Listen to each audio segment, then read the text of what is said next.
This is the weather forecast for a new year. The week beginning, should be just week. Try to catch everything to update. But Thursday, January 9th, 2025, this is Chief Meteorologist John Ensworth for Longmont Public Media. Sunday, the January 12th is our almost full moon, but that's the closest it'll be. Rising at 3:33 p.m. and setting at 6:41 before sunrise.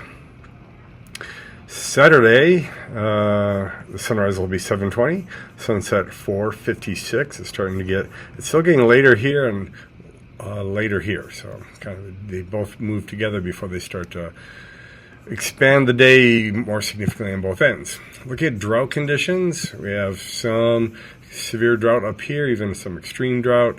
If you take a look about 3 weeks later, you can see it's kind of coming back on the western slopes. So we do need more rain and snow.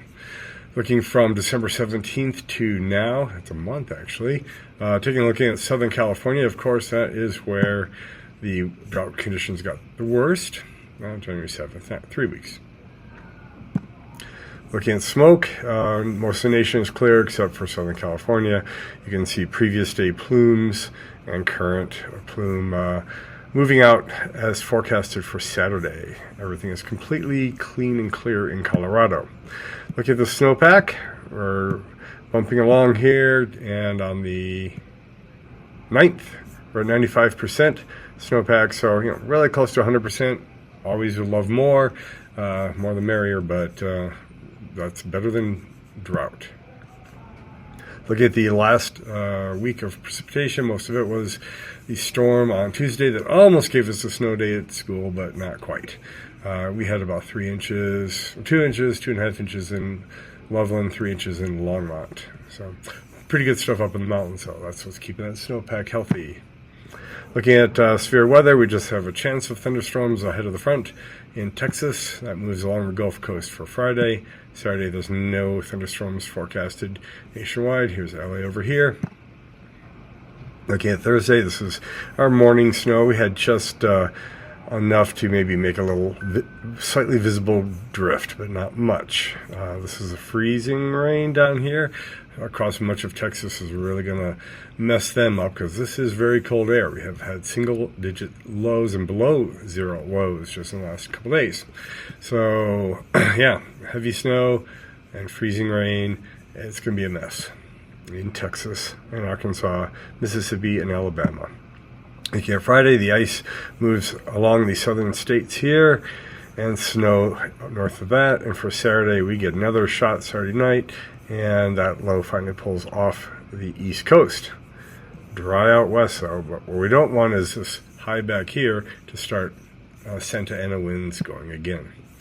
Looking at normal high, 44, normal low, crept up to 18 and is back down to 17.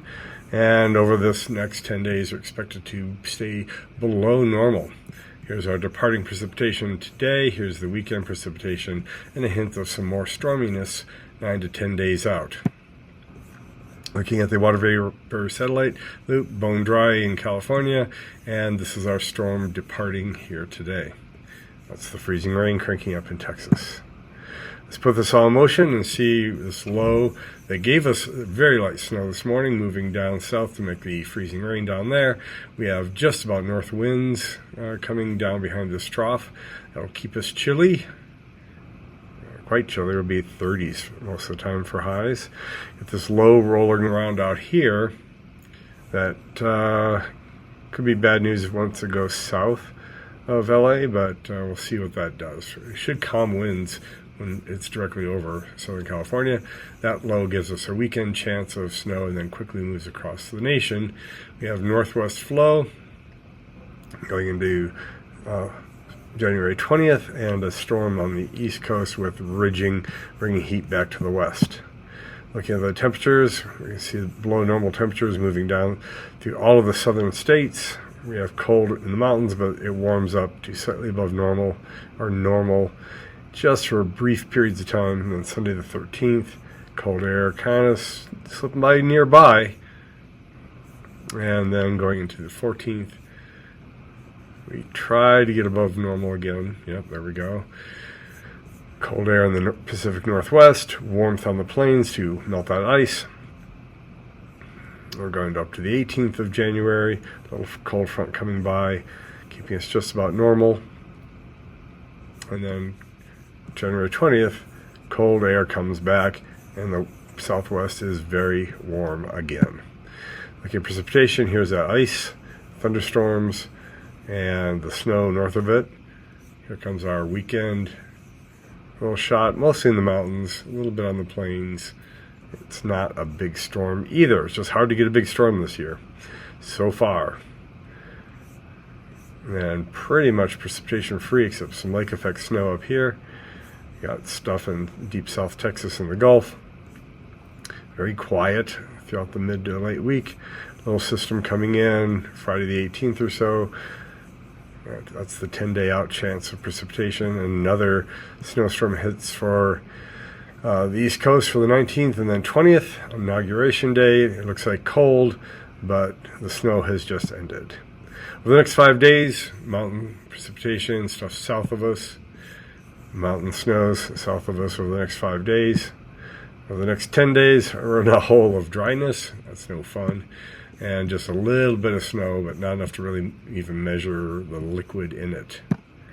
So for the rest of this week and the weekend, we climb to the 40s, out of the 30s. Single digits keep coming back at night, and near single digits. 30s starting the week, and we warm up a little to 48 near normal on Wednesday. That's a tiny chance of Saturday night, Sunday morning precipitation. 2 weeks out, we expect to still be below normal, near normal in the west, very chilly out in the east. Over all of January, though, we expect this to be above normal. I guess it really is going to have to bounce back late January because we're starting out cold right now. Interesting. I'm below normal in the east, and precipitation over the next 2 weeks is below normal in the west, normal-ish here, and more above normal down in the southern states. And then for all of January, dry to our south and above normal in the Pacific Northwest and Northern Rockies and New England. That's all I've got coming back into a new year. This has been Chief Meteorologist John Ensworth urging you to keep looking up.